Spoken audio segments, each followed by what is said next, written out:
Welcome to Sleeping with Sarah. I'm Sarah Albritton, a narcoleptic comedian, and this is a podcast where I interview people in my bed and we talk about sleep, comedy, or music, and relationships.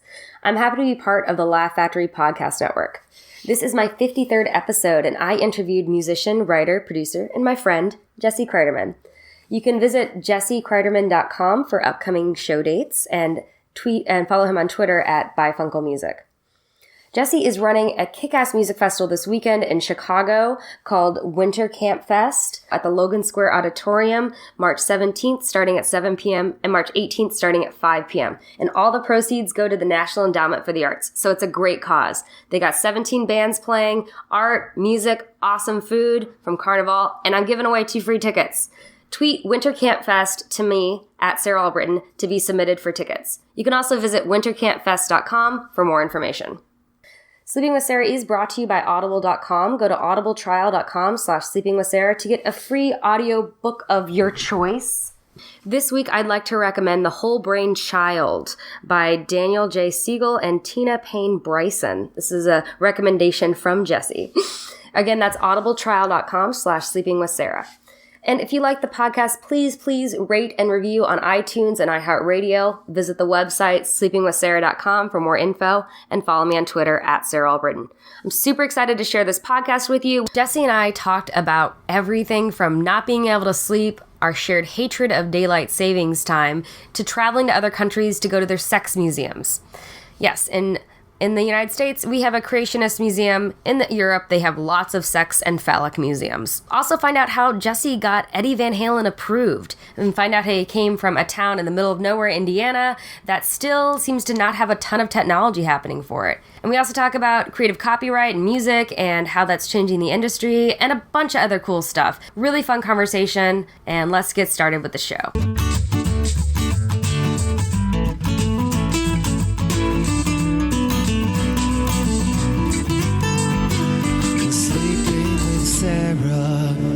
Welcome to Sleeping with Sarah. I'm Sarah Albritton, and this is my guest, Jesse Cryderman. Hey, Sarah. How's it going? Good. How'd you sleep last night, Jesse? Very not much. Not much? Very not much. Very lightly. I slept very lightly. Yeah? Do you not get a lot of sleep usually? I generally get less and less as I get older. So right now, I'm averaging 6 hours a night, but last night it was maybe 4 or less. Oh. Yeah. Why is that? Well, I played a show last night. Well, 3 things happened. Number 1, we lost an hour last night because of this amazing thing called daylight savings time. Yeah. Which is where we reinforce the fact that time is an invented construct and we take and give hours at will. So that happened. Yeah. Which I think is still ridiculous that we do that. I do. Because it's like, we have technology now. It was done for farming and stuff back then, right? Like, yeah, it was done for farming. Now I think tractors drive themselves. So it's like, why do we do that? I don't know. I think there's actually a petition out to do 2 things at once. Get rid of daylight savings time and then... I can't remember the second one. I mean, if they're abolishing the EPA, they might as well get rid of daylight savings time. Right. Like, yeah. Like, if you're getting rid of, like, long-standing institutions like that, like... Yeah. And it's crazy, because it's like certain parts of Indiana just don't acknowledge daylight savings time. It's like you drive through. Like, what did people do before cell phones changed automatically for us? I don't know. They called Mike Pence, and he said this area of Indiana is immune to. They passed a law. I actually lived in Indiana for a short time in my life. In an area that doesn't have addresses. These are 2 funny facts. What? Wait, an area that it's like, just around the corner from that big, your name barn over there. Yeah, basically your address is the street intersection in your last name, the closest street. So we lived at 900 South, 450 East. Those were the closest streets. And we had a last name, and that's how the mail was forwarded. And then there were only so many phone lines back then that you had what was called a party line. And so it was a traditional like wire line, but everyone in the same area had the same phone number. And so you'd pick up the phone. I swear to God. How old were you? Look this up. This wasn't a dream. Yeah. Okay. You look it up. People on the podcast, look up party line calling. And not the 1-900 kind. It sounds like a different kind of party. No, this is like a sadness rural party. This is the reason they created funding for rural broadband. How old were you? Were you like a kid? I was a child. Yeah, we lived on a farm. My parents were hippie artists, and at one point were like, "Hey, let's go buy a farm in the middle of nowhere." That doesn't surprise me, but I think what would surprise me if they're hippie artists that your name is so like it's Jesse. It's nothing like it's. I know, it's not like Jessam. Yeah, something like that, or Sparkland. Yeah. Right. Jesse is short for Star Child. No, we had so we lived in Indiana, and I do recall. I think we lived in the belt where they didn't do daylight savings time. Mm-hmm. We were supposed to walk. My parents were excited. There was a school down the street. I said, "Oh, we'll get to just walk to school." And then the day before we moved there, they determined that the school was like a toxic threat because of asbestos and lead and everything, and they closed the school down. And so that meant we had to take like a 45-minute bus ride as little kids, and the bus had kindergarten through like college level kids, I think. What? Yeah. How big were your classes? I mean, it was South Whitley Elementary. Kids actually drove tractors to school. This is true. This is a true story. Oh my gosh! I hope my sister hears this. It was in Kosciuszko County. That is insane. Yeah. So, how do you go from rural areas to like living in the city, like this cool freelance lifestyle where you're traveling? And I know. Well, it's hanging out with William. And all this stuff. Yeah. It's funny. My sister and I were just recently in Europe at the same time, and she was in Amsterdam. I was in Lanzarote at the time, which is a Canary Island, and we were trying to figure out how we could connect, and it didn't work out. But we were like, we have to be the most well-traveled people from that zip code, like ever. Like that Indiana zip, like it's pretty nuts that we like kind of. Our whole family, all 4 kids, went to Europe with work somehow this year. So, that was, how did we get there? Oh, man. Was it just like, I don't want this life. I don't want to live in this farm. What happened is, I think my dad, like, this is a true story. I think my dad got sick of chopping wood, first of all. Wait, your dad, like, seriously, to chop wood? No. Like, these Indiana stories, like, are not, we could just talk Indiana all day. My father had to chop wood because we didn't have a furnace. We had a wood box that you like just threw shit in and lit it on fire. And the top of our house was always Did you have an outhouse? Cold. We did not have it. We didn't. I mean, we didn't have a formal outhouse. We just had a pit. My mom like did artwork in the top of the house, which was the heat from the wood furnace would only like go up maybe 1 level. So the top was freezing in the wintertime. We had a kerosene heater that we used indoors, which is terribly dangerous because it like lets out all these chemicals and it stinks. And my mom would like work on artwork from like midnight to 4 a.m. with her hands freezing. I mean, this sounds like a storybook, but it was. And I had my first job then actually as well. My first job was working for a 90-year-old farmer doing odd jobs, and he. What, when you were like 8? I was like 8. I was exactly. I was like 8. My parents were like, go work with Mr. Seiler. He needs some help. Well, the problem is Mr. Seiler had dementia and didn't really know like what era we were in, and so I worked for him all day long, like painting fences and stuff, and just like weird manual labor for a child. And at the end of the day, he gave me a nickel. and so my dad chewed him out, and I never worked for him again. That was my first job. Yeah. You give me a nickel for working all day for you. I'll never work for you again. Here's my nice shiny nickel there for you, son. Yeah. I do gotta ask, why do you have the sunglasses on? Okay, so inside. I had to do this. So in Spain, especially on the Canary Islands, it's sort of this tax-free zone where a lot of things are shipped, and it's literally the cheapest place in the world to buy stuff because nothing has been like taxed by governments yet. It's like pre-tax. It's like the ultimate duty-free place. It's also the best place to get fake shit. So these are fake Ray-Bans, and I bought. They look really like not fake Ray-Bans, and I lose sunglasses all the time. You can tell by the weight. I can't tell because I don't buy designer stuff unless it's like super on sale. Oh yeah. No, I lose sunglasses. Like that's a thing I will lose. So I never would pay expensive. I never spend more than $20 on a pair of sunglasses because I will always lose them. So they had these, and they were selling these on the beach for $8 a piece. So I bought like everyone in my family Ray-Bans. I also bought a fake Rolex for $13, just because. Just that's why. It's like why not? Yeah, just for fun. Yeah. So you asked me why I was tired. Yeah. So do you sleep a lot? Yeah. No. So I was like I played a gig last night, and the gig got over at 3 a.m. What gig?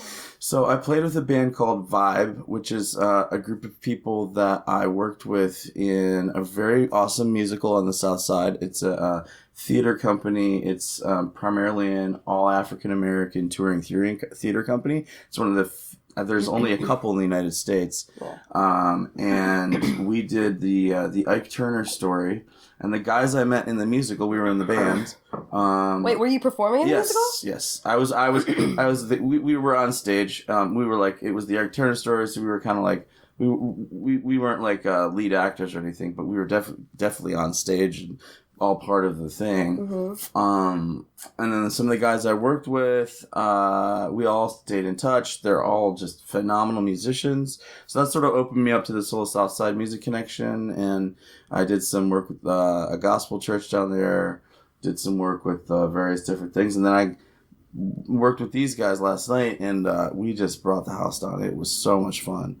But got home at 3 a.m. My roommate got home at 3:15 a.m. We had to catch up, and before I knew it, it was 6 a.m. and I got up at 10 a.m. So that's crazy. That's my night. Yeah.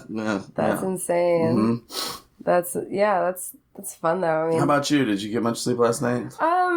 I mean, I was out, I got in like at 2, and then for me, it's like I sleep and like, did I sleep or did I watch that movie? You know, it's like I confuse myself. I always get, it's not a problem for me to fall asleep. Like, that's good. It's what's the narcolepsy, you know? Yeah. Remember. Yeah. I can't remember if you've ever seen me have a thing. I haven't. No. I haven't. I kind of have always wanted to. That's like in a strange. It's so isn't weird. That bizarre? People say that to me all the time. They're like, I kind of want, and then when they see it, they're like, oh, that's weird, or that freaked me out, or I'm like, well, you asked for it, you know? Yeah, you've been waiting to see this. Well, it doesn't happen as often anymore, but I mean, like maybe like once a month, but like at the peak in high school, it happened like 3 times a day. Really? Yeah. And can you tell if it's happening? Yeah, like, I can, but I can't communicate it. But people that know me well, they can see it. Yeah. So like my ex used to be able to catch me when he could see it happening. Will you fall over? Yeah, I fall to the ground. Oh my God. You literally just fall asleep like that. Yeah, it's called a cataplexy, and it usually happens at heightened emotions, or if I feel really like angry or really like strong emotions, or I've done it when I've laughed so hard, sometimes when I hold in a laugh or something like that. Gosh. But it's never happened on stage, so. I was going to say, do you talk about it in your stand-up? That would be a good thing. Yeah, I talk about my stand-up, and that's a big, that's a decent part of my stuff. So yeah, it's just, it's something weird. It's something that I do. Yeah. But the cool thing is I'll naturally hallucinate, and there's other positives. Oh, wow. That's so interesting. Yeah, it's fascinating. You're the first person I met. I've known you for a few years, and you're the first person I met that I personally know that has been dealing with narcolepsy, and I've been fascinated by that. Like, it's just fascinating to me. Yeah, it really is. Well, I mean, I think I think everyone has some weird sleep stuff, and I think it kind of correlates to, as creative people. I think most creative people have something strange with their sleep patterns, and I think it somehow informs what they do during the day. Oh, yeah. And the thing is, like, for me, when I'm really inspired, like sleep is sort of this thing. I do like to sleep. It's not that I don't enjoy relaxation, but like if I'm on a tear, if my mind's really in a great space and I'm on a great creative journey, or I'm inspired. Like writing a song. I look for those moments where time disappears, and when that happens, I might not look at the watch until it's 6 a.m. And that's the kind of good time disappearing, not the bad time, like the daylight savings time. Right. Back to daylight savings time. Yeah. I'm my own Indiana. And you, just so that everyone knows, like, you're kind of a Renaissance man in a sense, right? You're a musician. You play guitar. Yeah. I play guitar, sing, play bass. I teach those instruments. I also write. Yep, I write professionally. I write for us. I do different. I actually do some photography as well. My dad's a photographer. I do. I would say that's a pretty fair assessment. I stay busy. That sounds pretty Renaissance, but Yeah. So like right now, you asked me. We were talking about traveling earlier. Yes. So I was just in Iceland, which is the first country to vote in gender equality for pay. I saw that. Yeah? I was so excited about that. So I was so surprised by Iceland. I was coming from a different island that was warm, and so at first I got there and I was like, it's cold and I want to be on the beach still. But Iceland's actually relatively warm. That's the unknown. Like you can't go skiing there. There's mountainy areas, but there's not like ski resorts and stuff. There's only 300,000 people that live there. And the gender parity is really cool for like culturally. You can sense it. It affects their sense of humor, their just everything. They have they have a very sarcastic, funny. Everyone speaks English, really, really good English. Yeah. They're very funny in English. Like they don't just speak English. You know, they're comedic and they've got an amazing like music and art is very like deeply ingrained in their culture. It's terribly expensive. I paid $75 for an iPhone charger accidentally.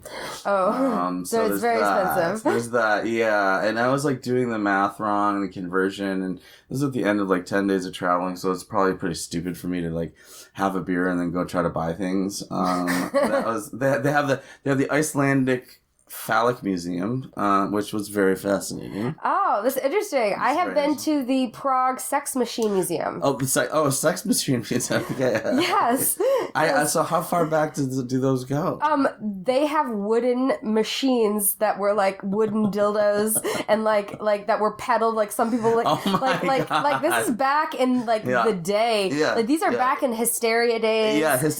Where it was like treated like the treatment. Like God, yeah, of course. I would pretend to have hysteria so that they could treat me with having orgasms. Yeah, of course. That sounds pretty rough. Yeah. But they actually, I saw one of the first silent porns ever made. It was like a silent movie porn from like the 1920s. Oh my goodness. And it was really comical because back then, women that were overweight were considered beautiful because they had enough money to feed themselves. Right. So it was all these super skinny dudes and these bigger women, and they would have a soundtrack that was comical, like when he's trying to like get it up, it's and it's just the most comical thing ever. Funny. And that was at the Prague Museum, the one in Prague Machine Museum, yes. Wow, that's hilarious. Sex Machine Museum. Yeah, but what was the Phallic Museum about? The Phallic Museum was pretty funny. I actually was like, there's three things that I took away from it. So, you know, I was expecting something. There's a sex museum in Amsterdam I went to, and that was more like sort of the history of sex, and it's not a true museum. Like it's like an attraction. You know what I mean? It's the phallus place was actually insane. They have preserved like the penises of like every animal. That's so weird. I saw like a sperm whale's junk, and it was like in a tube. It was very crazy. Wait, who collects these? I know this Who's guy. Like, hey, you know what? I'm just gonna find every animal. I'm gonna be like Noah on his ark, except just take all the dicks off. I'm just like a dick collector. That's my professional dick collector. Yeah, this guy who started it. This is okay. So I actually do know the story. So another name for a penis is, I guess, a pizzle. Is I mean, I'm gonna start using that. A pizzle. No, like look up pizzle. Like do the etymology on pizzle. It's really funny. And they used to make whips out of bull pizzles. And there's rawhides. Yes, for dogs. Yeah, they're made out of bull dicks, right? They do that. Yep, they do make like pizzle hides. And So a lot of times your dog is actually eating a bag of dicks. That's true. So this guy in Iceland was given a bull pizzle, and he found that very funny. And then also being like an Icelandic guy, he was like, he was just honestly curious about this stuff. And so people knew he had that, and other people started giving him, like, he would talk about it in conversation, I guess, and other people would say, like, like a scientist would, like, give him a mole dick or something. People just started sending him dicks. Yeah. No, and then it, like, I found out, for instance, like raccoons and animals from, like, the certain kingdoms actually have like a dick bone and, like an actual bone. So they, like, I don't know, there's all this, but then this is the crazy part. It wasn't like all that. That was very scientific, and like everything is like encased in chloroform, and it's like kind of creepy. It looked like something from like American Horror Story. But the thing that was nuts is actual human beings. You know how you can donate your organs. From multiple countries have donated their junk. And the donation letter is on the wall. Like, you know, me being of sound mind and body, like, hereby donate my penis to science. yeah, to the Icelandic. So you can actually do that? Like, I guess. I have a question. On your will, are you going to say, hey, I'd like to donate my dick to the Icelandic? You know what? You know what's really funny? Actually, the thought, just as sort of a funny parting gift to my or parting thing, I think it would be sort of funny to do something like that. Maybe not, I don't know, but well, it's like how Carrie Fisher wanted her ashes in a big Viagra pill. Right. Like, I love it. I think, it was a big pill. It was awesome. I kind of like these ideas of going out with a sense of humor. Well, what my dad wants to do, he discovered that there's this thing where you can have an artificial coral reef that helps build the coral reef. Made of your ashes? Yeah. No, so what you do is your ash, so it's an artificial reef, but it helps build the coral reef. And so what you can do is you can select a section. He wants to do a section of our family off the coast of Cocoa Beach in Florida. And so it would be, you'd have your ashes and like part of it, but then you could have your family all connected. Okay. And because he's from Panama, so he's very connected to the ocean. So cool. So he wants to do that. And then we'd have an area. So instead of going to like a graveyard and sadly we get out on a boat and hang out on a boat and visit our family. No, that's beautiful. And that is so beautiful. So I've seen the thing. So where they do coral rebuilding, in some areas that don't do a lot of dives, that's like a thing you can donate. And I know exactly what you're talking about, but it wasn't incorporated with ashes. Yeah. So that you can buy these like things that are like formed, concrete forms or whatever, but they do that. They help the reef come back. The thing is that all these things, like, all the baby boomers are really interested in trying to find ways that aren't going to be, environmentally detrimental. Because honestly, there are more people alive today than have ever died in the history of the world. Like, that's like the truth. No. And so, like, it's not logical for us to keep burying people in the ground because there's just not going to be enough space. No. Honestly, if I knew I had a piece of land I would have for the rest of my life, I would just have it as part of maybe be a tree or something. That's cool. But I don't know if I'll be that. But I really like the coral. If my dad does a coral reef idea, I'll stick with that. But I love it because we know exactly where it is, and you could have just kind of a fun moment or thing with it. Have you heard about like the diamonds that you can make? No. So I was curious what you think about that. So you can have an artificial diamond made of your ashes, and then like you can like give it to somebody. But then I was like kind of thinking like it just kind of it's very interesting. It's a little bit creepy. Like I don't know. And then there's the whole collect, but they can compress it, and then actually people do it with their pets. Okay. Yeah, so like this like brooch is like, Fido. Well, I have a couple cousins that they do these teardrops. So when they're like these teardrop necklaces. Oh, like that have I thought you meant like a teardrop. No, they didn't. They're right. My cousins are crazy. That's not the cousin that's in jail. All right. No, this is anyway, so her and her family, they did ashes, but they would put a little bit of ashes into these teardrop necklaces so they could wear them when they wanted to. Cool. That's cool. But it was like kind of an option so they could still have them around. Yeah, I like that kind of thing. I'll tell you a funny story about cremation, and it has again to do with pets. So leave it to the United States to come up with every way to monetize things, and not only just monetize it, but we're really into like tiers. Like we're really in TIERS, like into economy for, multiple. Yeah, everything it's like, hey, this is the bronze package, the silver package, the gold package. Yeah, like concerts. Like it used to be just like a ticket. Now it's like the ticket or the VIP pass, or you get to like stand on the side of the stage for extra money, or you could do a meet and greet after the show. All this stuff. We've got all these ways of So even goes down to my girlfriend's at the time. Her cat passed away. It was very, very tragic. This cat lived to be like 15 and was the most loving cat ever. And I've never seen her so sad. It was a very sad moment. We took the cat to the vet, and we were kind of discussing options, and, wanted to have the cat cremated. And they give you several options, varying price tiers. The lowest... There's the like individual cremation where you get, and that's the most expensive. It's like maybe $500, and then you get like a packet of like your pet's ashes. But I guess running crematoriums is expensive, so normally they just throw a bunch of animals in a bucket and like do it. And for like $100, you get a box of ashes that includes your pet, but also probably some other pets. And I was like, what a strange thing to even do. Well, my cat died. She's 21 years old and she died. Whoa. She lived for a really long time. Yeah. It's amazing. And I don't know why, I came home and, to visit my parents, she's still living with my parents. Yeah, it was crazy. Calico. Yeah. Great, Yeah. But my parents had like a little like vase and they had like a printed paw print. Yeah, the paw print. Like, yeah, and all that. yeah. And I don't know how much that cost, but I was like, that's so sweet that you did that. But I'm not going to take it with me to Chicago. I'll keep it at home.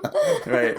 Yeah. I mean, I love the cat. Don't get me wrong, but. Yeah, no, we got the paw print was all, got that, but it was just interesting. I guess I wonder if they do that with people, but. So, do you think that the area in Indiana is still not affected by like technology nowadays? That's a really good question, because I feel like I did visit the area recently with my family. We drove through, and the farm we lived on had burned down, was gone. Oh. So, was that through a party, you think? I have no idea. Yeah, it was too much of a party line. I just couldn't handle it.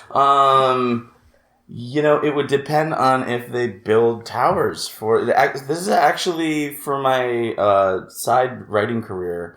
This is a big story. It's about how rural America is served by communication systems, because it doesn't make financial sense for companies like Comcast and Verizon to build towers and, lay cable for so few people. But maybe they're the safest because people aren't looking into their shit. That's right.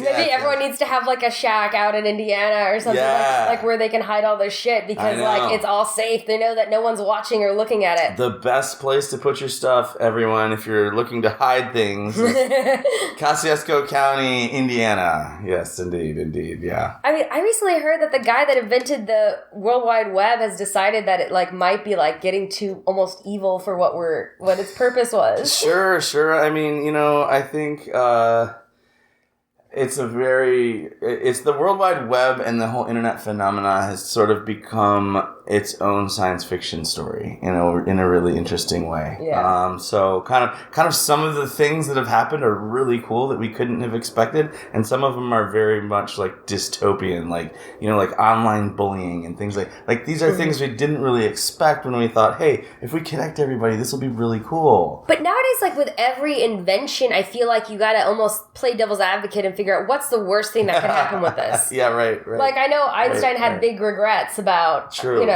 about nuclear research. Yeah, that's a good point. Well, there is actually a collective of very smart people that includes Bill Gates and Elon Musk, who does Tesla, and he's building a tunnel under LA. Yeah. So there's a collective of very smart folks who are putting out a collective warning toward the development of artificial intelligence and warning about how we approach future technology. And that's sort of a bit, this answers your question. And these are people that are, that's sort of that Einstein effect. I think they can see futures that maybe we are not considering yet. And they're like, if we don't, watch this. Humanize this now. There could be some scary stuff in our future. Well, sure. it's really interesting to think about her, and also there's a really good BJ. Oh, I love that film. Yeah, but BJ Novak has a really cool book of short stories, and I've listened to the audiobook of it just because I love hearing the different voices he uses. Yeah. Because he has other people like Rainn Wilson and like nice.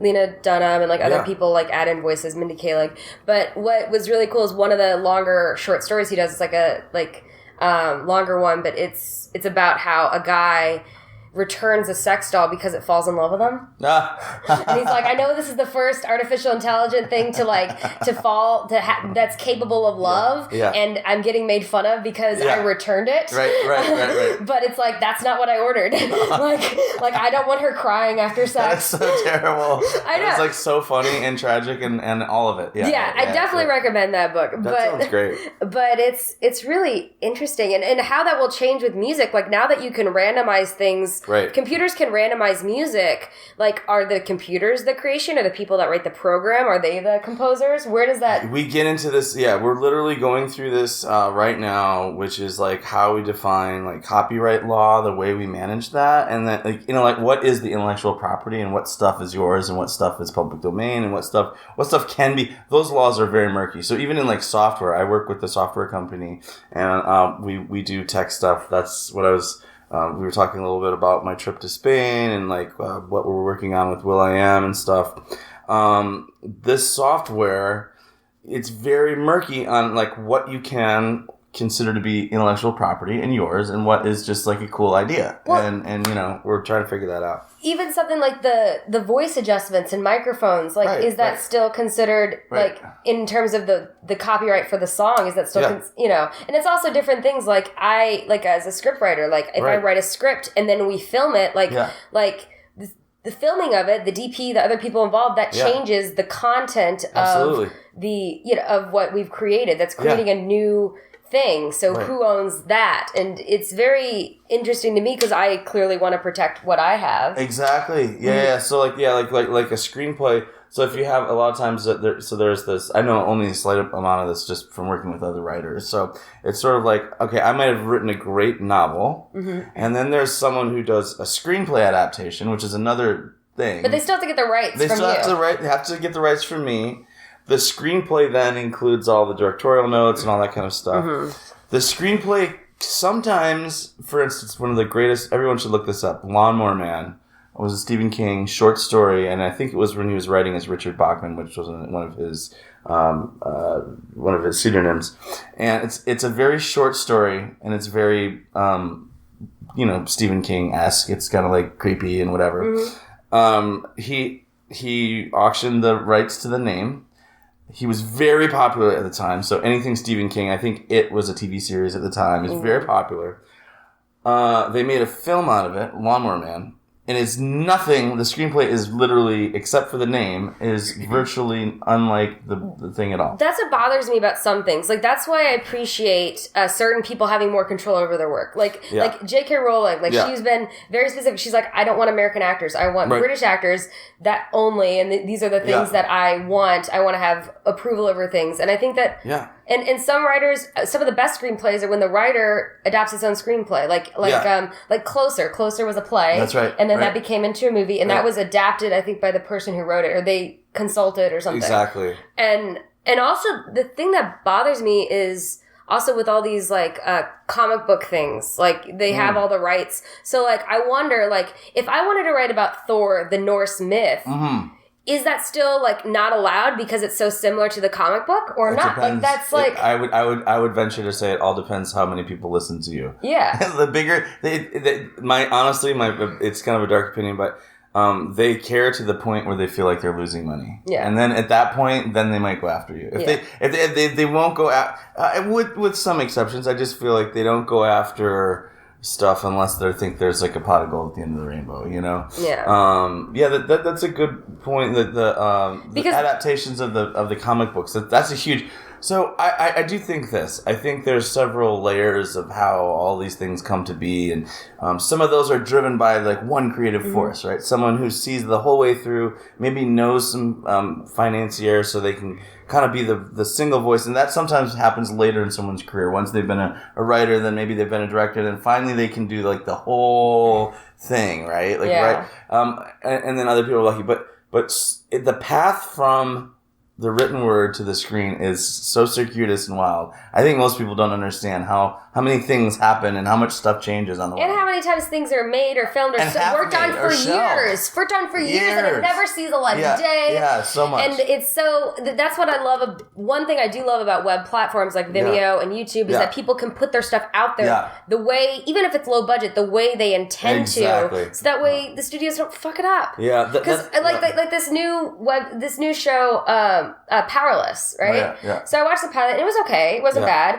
But then I read the original pilot. I was like, this original pilot is so much better than what they made this other thing. The main character isn't as bored, It's just like all these things that they want to put people into these archetypes. And I think what happens again, like, you have a lot of people in the chain of decision making. Once you start making, and again, sometimes this goes to money. It's like once you ask 10 other friends to pitch in on your thing, they feel the right to have a editorial perspective. Because they're like, I paid money to help make this happen. I don't want that to happen. My wife hates that thing. Take it out. Unless you're like the showrunner. Like, for example, Broad City. Broad City, they had a showrunner, I think, for their first or second seasons, but then they didn't have one. They basically run that show. Right. It's their creation. And Teachers, which is also a great show, they are all producers on it. The writers and actors are all producers on it. And I think that those shows, because they're on different networks, they're not on like the huge like NBC, ABC, but they're giving more creative freedom. That's why I love a lot of shows on FX. AMC, all these other things taking more risks. Oh yeah, I think it's reality, and I think that the web platform for music, for all the arts, but like for music and for like theatrical and for serial drama and comedy and everything, it's a win. It's an overall win. Yeah. A lot of people complain about it. I think it's awesome because I feel like some of our, like, I'll just comment on the music thing because that's kind of like where I'm coming from. Yeah. I think we have two of our archetypes are just flawed, and there's something in the middle that's sustainable that we should kind of go for. Archetype one being the Led Zeppelin mega rock star who gets an airplane and like maybe playing guitar isn't worth, I mean, even though you're really good, like, is it worth having your own 747? Is there value in it to that? But I don't know. I'm not going to answer that, but I'm saying like that as a standard of winning is sort of like kind of crazy. And the other side though, also being like a struggling, starving, all I do is play in a little bar, that's all I can do. I think that's also sort of not a good standard. I think the cool thing about our current platforms are you can create a sustainable living for yourself, making original music if you're hardworking and creative. And I'm not even going to use the word ultra talented because really it's about connecting with an audience. And that's what the web lets you do. If you're smart, you can connect with an audience. And also these other people, like musicians that have been writing for other artists for a while. Oh, yeah. And now they're coming out like Ed Sheeran. Totally. John Legend was one of those. And then you're coming out as their own and you realize, wow, they were, really talented. They just weren't the one. Because people always attribute, like, in the movies, whoever they do have an Oscar for best writing, but like most of the time people don't know the screenwriter of the movie, and they attribute it to the actors that they see in it. Like they get all the credit. Or maybe the director. Thankfully, Jordan Peele I know is getting some good stuff for which is I'm so happy. I'm so happy about that. You saw that, right? Haven't seen it yet. Good. I'm like a freaky Key and Peele fan, and I've been following everything, and I knew about like this. I think he was on a forum talking about, like, I knew this was coming for a while. I saw trailers a long time ago. I've actually just been out of the country. I've been busy, so I haven't been able to see it. But I am so excited. It's very good, and it has what I love is it's making this social commentary. Yeah. I know I've talked about this on my podcast several times recently. Yes, do it. Go. But I think it's making really good social commentary, and he wants to do like a series of 4 or 5 horror films that are based on social issues, which I think is really fascinating, and I think it's a risk. It's interesting, and I've never also had like I actually jumped up in the theater. I usually don't like horror movies. I'm not a horror movie fan, but I went with my friend because I was like, I really love Jordan Peele. I want to see what this is about. But also I've never had what I loved is how interactive the audience was. Nice. I've never heard about people were clapping when somebody was killed, and it was that never happens. And you're like, it's like the justice. It's awesome. Right. I feel like maybe Quentin Tarantino films are the only ones I've seen that. So interestingly, a good friend of mine. Well, it's one of my oldest friends, and he and I kind of recently connected through Facebook. He's an author and a screenwriter also. Ryan Liskey. He and I went to high school together. He's very talented. That's one of his genres of choice is thriller horror kind of stuff. And he said about that film, he was like, kudos to. Because not only is it it does great justice and pays great homage to the genre. Mm-hmm. He's not tone deaf to the genre, I guess. So people who know that, so it's not just he nails it. He nails it on all the levels. And I'm not I don't know the history of horror that well, but I guess for fans of the genre too, it's he's hitting on all the right cylinders. Yeah, and it's very cool. I think it was done really well. So kudos to him. Well, their show got progressively, the production quality of their show was very high. But that's the thing. What was so good about their show, and that's also why Amy Schumer's show is so good. Yeah. They spent 4 months in the writing room and then 4 months filming. A lot. Most shows, even on networks and stuff, they have maybe a week or two to write an episode, and then they film it. That's always the cycle. Except for Netflix shows and Amazon, and now Comedy Central has been doing that, and that is why their sketches are so fucking good because the writing is good. The reason Seinfeld was good was because most people spend 50% of the time working on the writing. Larry David and Jerry Seinfeld would go into Larry David's office and just close the door, and they would write, and they would spend 80% of their time writing. And because the script was so good, that's why that was so successful. Absolutely. So that's part of it. But I also want to ask you though about. I want to ask you about how you got into music. Was it because there was nothing to do in Indiana? Oh my goodness. Actually, music was always in my family. So 3 of the 4 of I'm the oldest of 4. 3 of 4 of us are professional musicians. So that's a pretty interesting fact. Did you have a family band? I know, yeah. It sounds like we did, right? In the sticks of Indiana, that's how we paid our dues. No, we didn't have a family band. We just grew up, I guess, playing music in church and stuff like that. And then my parents were big music fans, so we had a record player and a cool stereo, and we just spun. My dad had a giant record collection, and we listened to music all the time. My parents took us to music festivals when we were little. My mom did art and sold it at some of the festivals. She actually met Gilda. They were at Eastern Illinois both of them doing their masters, and saw Gilda Radner when she was just coming up. And so my parents were also early Saturday Night Live fans, comedy fans. They let you stay up and watch it? Yeah, absolutely. Yeah, I was the back kid. When you couldn't record stuff and watch it later. There was it was programmed, or what do you call it? Time-based TV, appointment-based TV. We are so spoiled now. With terribly that. Spoiled. We can get anything at the tip of our fingers. Anywhere, anytime, on your phone, whatever. Yeah, and it remembers where you were. So I started out playing. My mom had a rule that we all had to play piano. I think for a year or 2 before we could decide whether to ditch music. And so we started out all on piano lessons. It was actually pretty good, yeah. So I started out on piano just like all of us, and some of us went on. My sister Emma and my sister Molly. Molly's a professor at Central Michigan and Michigan State, and my sister Emma runs the second largest orchestra in Chicagoland area. So what's it called? I can't pronounce the name correctly, so I'm not going to say it right now. It's like this Greek word, and I'm sorry. Sorry, Emma, if you're listening, don't hate me. They went further with piano than I did. I went to trumpet.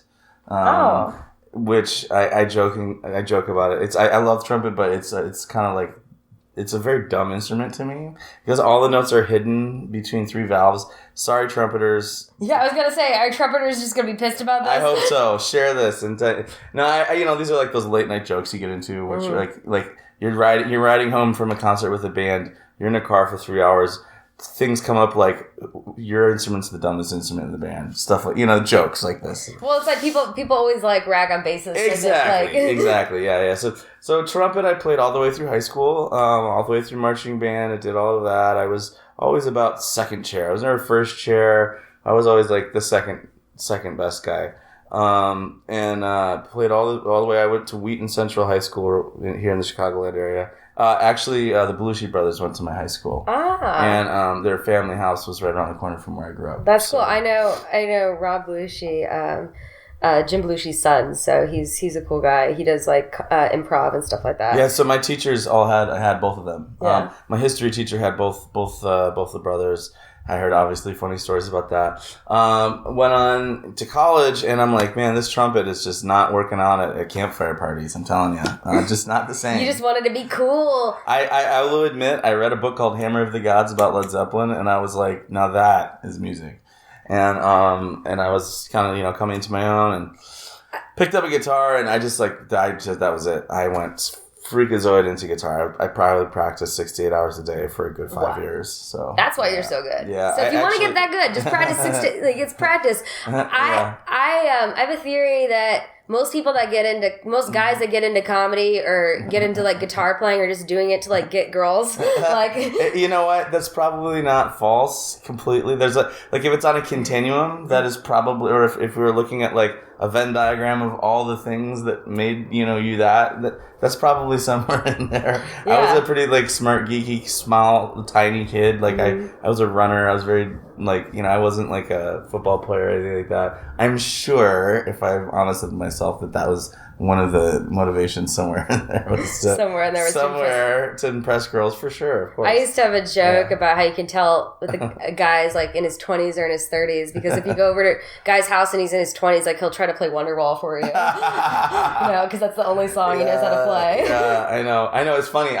I'm actually a professional guitar player, and I don't have a single guitar hanging in my house right now. But I do also have 2 studios, so that's where they are. But didn't you play guitar in one of the Guitar Heroes? Yeah, I did. I did the guitar for, which one was? Oh yeah, so Guitar Hero Van Halen, which was one of the first. That's when they started breaking off and being like, let's get the actual bands. Rockstar Games was big enough that they could pay for the catalog, and so they're gonna go after like rock, like guitar-y kind of bands. They did Van Halen, Guitar Hero, and obviously the tracks on the game are Eddie Van Halen, because that's the whole thing. But they needed Eddie's like absolutely unavailable to do things like, hey Eddie, can you play like little riffs for like the intro, or hey, we're gonna do a huge ad campaign. Eddie Van Halen's no. So they're like, okay, we need someone that can play. It has to be it has to sound like Eddie Van Halen. Has to be that, but it also can't be a specific Eddie Van Halen riff. Like it can't be a song. It's got to be similar, but it can't be. It's got to be exactly like it's got to be the exact same style. It's got to be the exact same tone. How did you get that gig? But it can't be. So I won't say the number, but that was still to this day, that was the most per note I've ever made in my life. You break it up per note? In my head, I did. I'm saying that sarcastically. I mean, I was only in the studio for a very short time. So I had a friend who was working for the ad agency that did all the stuff for Rockstar Games. They also made like the Burger King and so they're all it was Crispin, Porter, and Bogusky. That's the name of it. And kind of a forward-thinking ad agency. They're based in Boulder. I was living in Colorado at the time. He and I had played music together. He's like, I need somebody that can do this, and I know you can. So I had one day. I sat home and churned through everything I knew about Eddie Van Halen stuff, and went into the studio, and in 1 hour knocked out like just a boatload of tracks, and The best part about this story is that Eddie Van Halen had to approve of everything before. So I'm literally Eddie Van Halen approved. That's my gosh, you should have a stamp on your website that says Eddie Van Halen approved. Yeah, right. I'm truthfully Eddie Van Halen. And that serves me well, and sometimes it hasn't. Actually, when I was younger, I tried to fit all of the notes into every song because I was practicing so much. And I've since learned to have more restraint and really play to songs. But yeah, that's true. That's a true story. That's one of my bigger highlights of my career. That's pretty cool. Eddie Van Halen approved right here on Sleeping with Sarah. So you lived in Colorado for a little bit. Yeah. Weed wasn't legal there yet, though, right? I don't think it was. I don't think that stopped anyone from doing it. They're just we're going to do whatever we want. Yeah, Colorado's such an... If you've lived in the big city, like I've lived in Manhattan, I've lived in Chicago, I'm used to these late night kind of like all the kind of like crazy stuff starts happening in the late hours. You go to dinner late, and I feel like all these... My best conversations are like so late in the evening with my friends and stuff. Yeah. Colorado's interesting, and maybe it's changed, but when I lived there, I moved from playing here where I played gigs. I would play a wedding until maybe midnight, 12:30, and then I would go downtown and I would play another place we would play until 4 a.m. Yeah. And then that means I would get home and be at 5 a.m., you know what I mean? And if I wanted to get food or something, I was up until 6 a.m. So that was sort of like my regular weekend schedule. You get to Colorado, everyone gets up. It's the healthiest state. Everyone gets up very early. They do like mountain activities. It's like I'm not it's actually better. It's like a much better quality of life. But you're out there like they're hiking. You do stuff. Basically, people get dinner early. They have a couple microbrews, smoke weed, and go to bed by 10 p.m. Like that's literally how it felt. I feel like LA's a little like that. Like even the comedy scene, like the bars close at 2 a.m. Yeah. And like there are like after parties and other places people will go, but they like most of the time people. And I think it's also because TV is on a different schedule too. Yeah. Because if it's anything live, it has to be in Eastern time. So it has to be sent over, and so like there's some of that.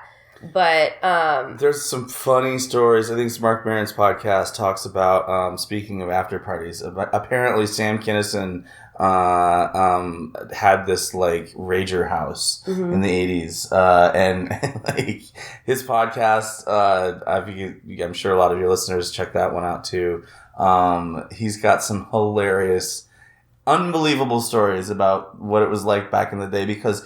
Lots of comedians would kind of live in the same apartment, you know? Yeah, actually, yeah. Ralphie told me about some of that. Like, he lived in an apartment complex with a lot. And so, actually, there's still some comedians I know today that live in the same area, an apartment. I'm like, I want to live in that apartment complex so that you can be around that creative energy. Right. And then somehow, I don't know, you'd have to listen about it. Somehow Sam Kinison is like the godfather of this apartment. He might have owned the apartment complex at one point. I don't really know. He was just sort of like this insane person. The stories are pretty crazy, but yeah. But yeah, I feel like Colorado on a mountain is like the perfect place to like do mushrooms. No, it's so gorgeous. Where I lived.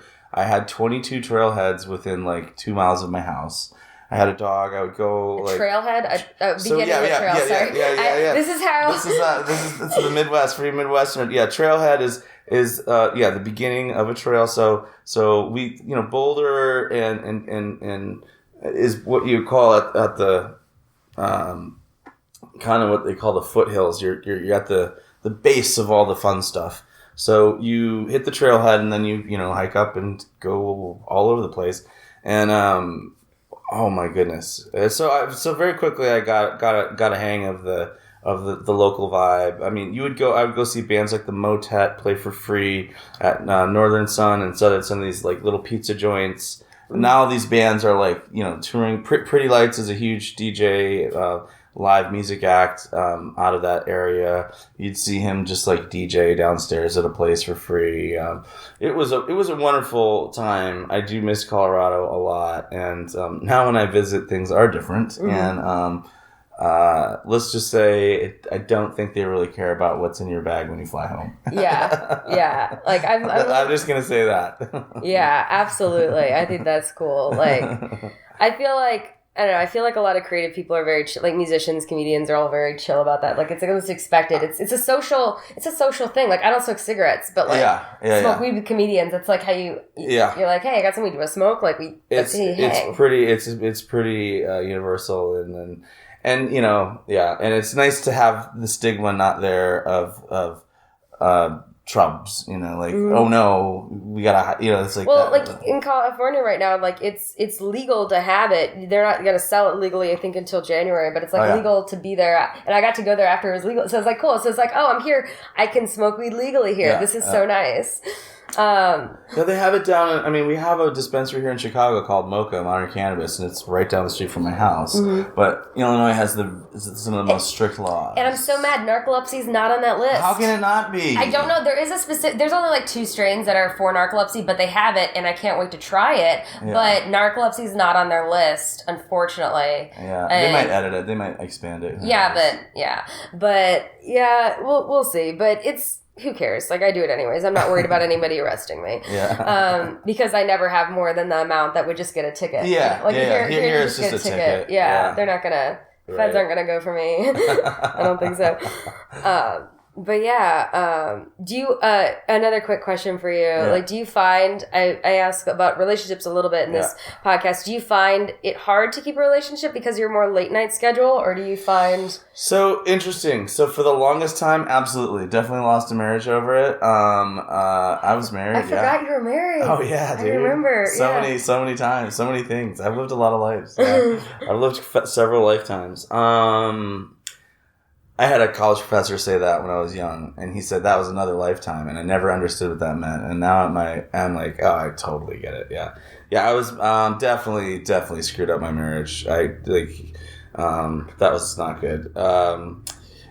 I think if you have 2 things can happen. Either one, you can adjust your kind of work. Like, there's a lot of people who work in film and maybe do stand up and stuff, who kind of evolve from the late night to like into the writing area and stuff where you're still absolutely part of, or like for instance, working for a studio, you know, maybe as a producer, I can, you know, a lot of producers work pretty normal hours and work on massive records. So, and maybe in their own right are amazing musicians.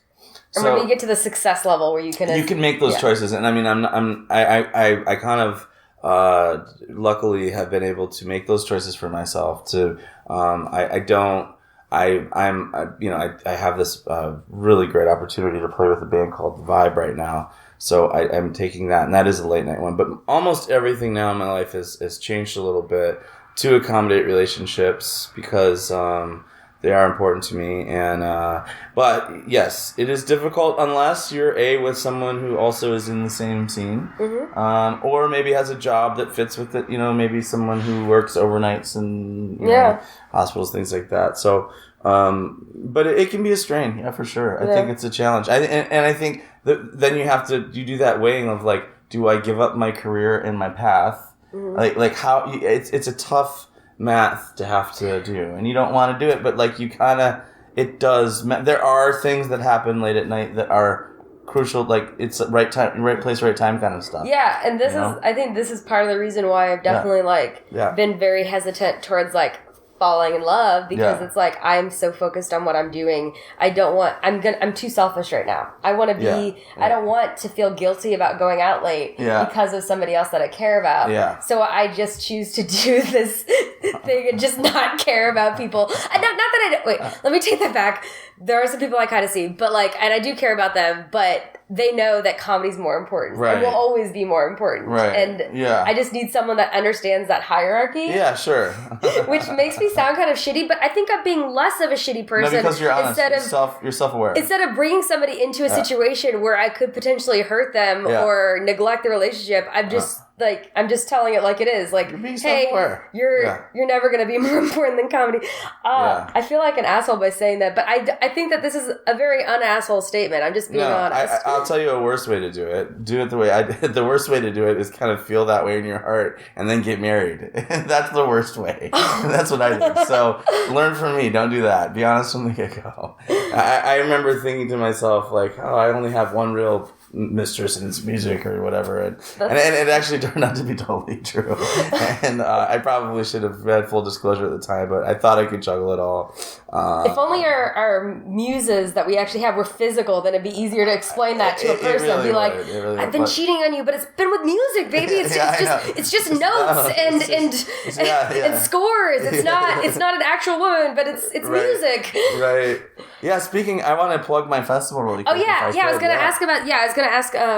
But because you've got this festival coming up. This upcoming weekend. That's right. Yeah. So I'll just tell you the quick genesis of it is that there are a lot of arts programs that are facing defunding with our current administration, which is very, very shocking for a lot of us who worked in this area and who have benefited from the funding. Because the funding's been around for forever. I mean, I grew up when I think about the wonderful programming I grew up with as a child, and now I have a child of my own. The thought of a loss of public broadcasting just scares the crap out of me. I don't know what that's like, because to me that's kind of this untainted by commercialism. This is and I feel like for art to really in its truest form is a unbridled emotion that's not influenced by external factors like ads and commercialism and branding and all this kind of stuff. If we were to get really philosophical about it. So it's a dear, dear, dear cause to my heart is the National Endowment for the Arts. And I'm, like a lot of other people, was getting very upset. And I'm still very upset about a lot of things, but I felt that the best thing I could do is to try to make positive change and use this type of time to get everybody together to do positive things to balance out against what's going on. So we created a music festival called Winter Camp. And apropos, we're in the middle of a snowstorm here at the end of March, or middle of March, so kind of fits. Winter Camp celebrates the last weekend of winter, and it's 2 days long. There's 17 bands that perform. We have a wonderful light show both nights from Bioloon Productions. We have several vendors on site selling different pieces of art. We have 2 radio stations that are there collecting donations. All the proceeds go to the National Endowment for the Arts. It's at the Logan Square Auditorium, March 17th and March 18th. People can go to wintercampfest.com to check out, buy tickets if they want. It's just something, this is definitely a passion project, and also a way for me to bring together all of the great art and music in Chicago. I mean, this is a great city. This city is... I feel like the music scene, if you look at Chance the Rapper, for instance, who won all of these awards this year. I mean, this is a guy in his young 20s who is completely independent and won all of the biggest awards in the music industry. Made his own festival. I mean, there's so many great things coming from Chicago, and happy to fit into that in some way. That's awesome. And where is it? It's at the Logan Square Auditorium, which is in Logan Square, right literally by the... It's in the square. Yeah, of Logan Square. It's right above Lula Cafe, so some people might not know where it is. It's a beautiful old ballroom. I think the capacity is around 750. Yeah. And what time are the shows? So the Friday show begins, doors open at 7 and goes until the end of the night, and then there's after stuff happening at the Owl if people want to go out later. Until 2 a.m. Yep. So for on the Friday it goes basically 7 to 2-ish. And then Saturday we start even earlier. We start at 5, and we go to closer to 3-ish in the morning. And we have food from Carnival, the Latin fusion restaurant. And then both nights, if people want to keep going, the Owl's right around the corner, and there are official after party spots. So we are really excited. And this is my production company called Inside Straight Productions. That's awesome. And are you going to be playing at it? I am actually playing, of course. Why throw your own festival if you're not going to be able to play at it? Yeah. So my main band Bifunkel, we're doing kind of 2 cool tweaks. Mm-hmm. We're doing the first Friday we're playing with a group called Origin of Animal, which is a group that flexes up to 20 pieces. We're called Chicago's only metal Baroque fusion band. We have kind of the wildest instrumentation, and it's just this awesome cast of revolving characters of some of the best bands in Chicago. So they took on a project this year called Origin of X. So they take their mass and play the music of another band. So we reorchestrated all of our songs for the 20 pieces. Ooh, that's awesome. So it's a lot of work. Oh, it's been a lot of work. I mean, seriously, this is the story of my life. I dream huge, I dream big, and then realize that there's not enough hours in the day, and that's why you have to go back to our very earlier conversation. That's why I don't sleep so much. But so to hear our music being played by like little guitar lines that I wrote being played by an entire horn section or a cello. Cool. I mean, it's really cool. So we're doing that one on Friday. On Saturday, we're doing a thing called Bifunkel and Friends, where it's the two of us, and then we bring people on stage, including my sister and Charles Otto and Andy Taylor, and we're going to be playing some really classic songs. So those are my main things, and then I'm also playing with a band called Johnny Derp, which is a really fun little side project that we created originally with the drummer from Umphreys McGee named Chris Myers. So he's gonna be there too, yeah. He won't. We have Jonathan Marks sitting in because Chris is a very, very busy guy. So what we'll do is it's my boy Elroy, myself, Ryan Tedder, and then the drummer this time is Jonathan Marks, who plays in a band called Hey Champ and a bunch of other. He's a phenomenal guy. So that band is this like hidden secret band where it started out as it's called Johnny Derp instead of Johnny Depp. It's a joke. It started out as all of these funny jokes that my boy Elroy and I have because we're like brothers, and it would be those kind of jokes like, oh, wouldn't it be funny if we did this with a song, or wait, this title or that title. Yeah. And then an opportunity arose for us to do an after show, and we're like, let's do it. Let's call Chris. Let's actually do it. And then so our songs are part. They're humorous, but they're really awesome songs. And our ongoing joke is every show is our last show. Like we come out of retirement so that's funny. Each show is better than the last show. That's awesome. That's really cool. So yeah, so that's my involvement. Other than that, I'm just running around with a chicken with my head cut off, making sure we get everybody on and off, and that's cool, man. Yeah, so it's been man, I'm happy this year. I'm a little exhausted, but I couldn't be happier. Creative fulfilled. I am creative. Yes, and to everybody that's wanting to. It's a lot of trial and error. Finding your stream in the creative arts, and it's going to evolve. And there's nothing wasted. You're gonna have multiple lives that you've lived. Yeah, and nothing is wasted. This is one thing. As my mom said this, but it's absolutely true. I've thought to myself, I've complained about having to learn songs for some wedding I had to play, and but guess what? Somehow later in life that. I'm playing the basement with the drummer from Isaiah Sharkey's band, and someone offers us $100 to play a song, and it happens to be a song that I did like 5 years ago with it, and I know it, so it's like nothing, it's not, and you can comment on it. So I don't know. I just think you just have to have the right perspective and keep working hard and following your dream, and the dreams evolve and they open up.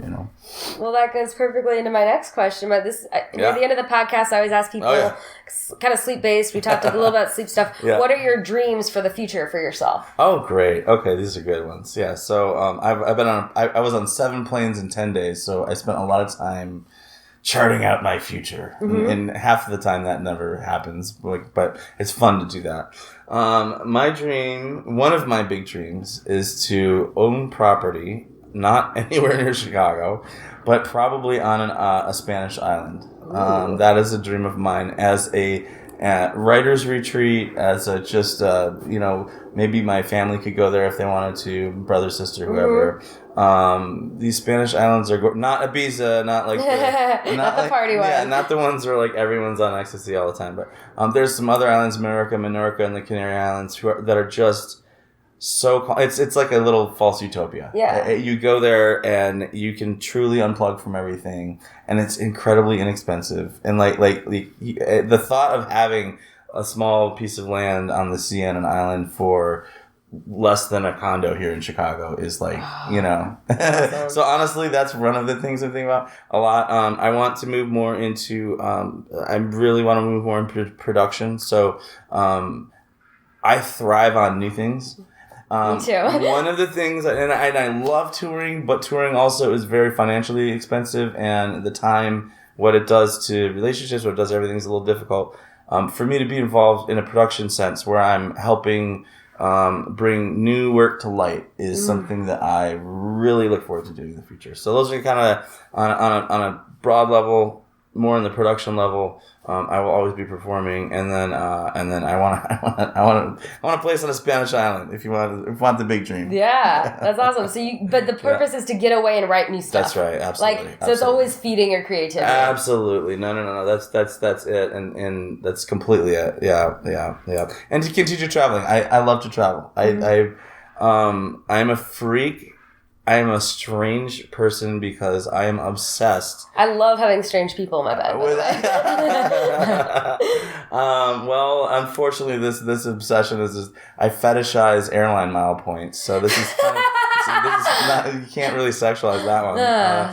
Yeah, I have like I have an inordinate amount of pleasure out of getting like free flights and stuff. It's crazy. Like it's the one weird like gamification thing that I get into. I will do things like buy specific Christmas presents for people because they give me like a kickback on miles. I don't know if I'm a terrible person for that, but like I just love it. I don't know. It's my own little guilty pleasure. To get mileage. It's cool. It's weird. Yeah. Oh, that sounds awesome, man, though. Yeah. I hope you get to travel more places. Yeah. And you build your stuff and you get your island. Hey, man. It's going to happen. And thanks so much for coming to the podcast. All right, Sarah. Thanks for having me. You guys end by saying good night, everybody. Good night. Off to sleep. Thanks for listening to Sleeping with Sarah, where I slept with Jesse Cryderman. Remember to check out Jesse's festival, wintercampfest.com. That's at the Logan Square Auditorium this Friday, March 17th and Saturday, March 18th. This podcast is part of the Laugh Factory Podcast Network. Please remember to subscribe and rate and review on iTunes, iHeartRadio, and SoundCloud. We're brought to you by Audible.com. Please go to audibletrial.com/sleepingwithsarah. I'm releasing a new podcast each week. Be sure to tune in to find out who I have in bed with me next. Thanks to Josh Bryant for the music. You can find out more on sleepingwithsarah.com. And please follow me on Twitter @Sarah Albritton. Until next time, good night. Sleeping with Sarah.